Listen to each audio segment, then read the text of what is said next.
Sainte-Foy-les-Lyons, 22 000 habitants et un casse-tête qui s'annonce dimanche. Comment organiser les élections municipales dans un contexte de propagation du nouveau coronavirus?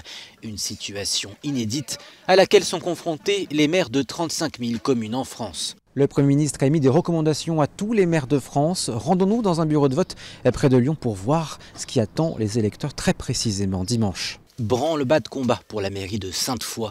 Il reste 2 jours pour préparer les bureaux de vote. Signalétique, marquage au sol et consignes indiquées dès l'entrée. Donc première étape quand on arrive au bureau de vote, qu'est-ce qui se passe? Alors lorsque l'on arrive dans le bureau de vote, on voit effectivement ce panneau qui indique un point d'eau qui est là pour pouvoir se nettoyer les mains avant toute opération, toute manipulation durant cette opération de vote. À l'entrée, gel hydroalcoolique également de rigueur. Le lavage des mains sera obligatoire pour tous les électeurs.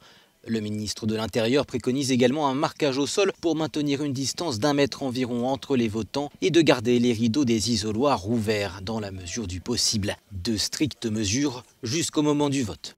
Je présente à l'assesseur mon papier d'identité. Mais pas de contact. Pas de contact. Il va vérifier donc mon identité. Ensuite, une fois que mon identité a été vérifiée, on va m'autoriser, le président va m'autoriser à voter. Les stylos seront nettoyés après chaque utilisation, mais les électeurs peuvent également amener le leur. Autre consigne, veiller à ce que l'affluence reste en dessous du seuil de rassemblement autorisé, soit pas plus de 1000 personnes dans le même espace. Mais face à toutes ces complications, ne faudrait-il pas repousser les élections? On doit aller voter, donc on va voter. Je pense que si on cédait un petit peu moins à la panique, les choses se feraient tout à fait normalement. Après, il y a des précautions qui sont prises. On viendra avec notre bulletin de vote, on viendra avec notre stylo.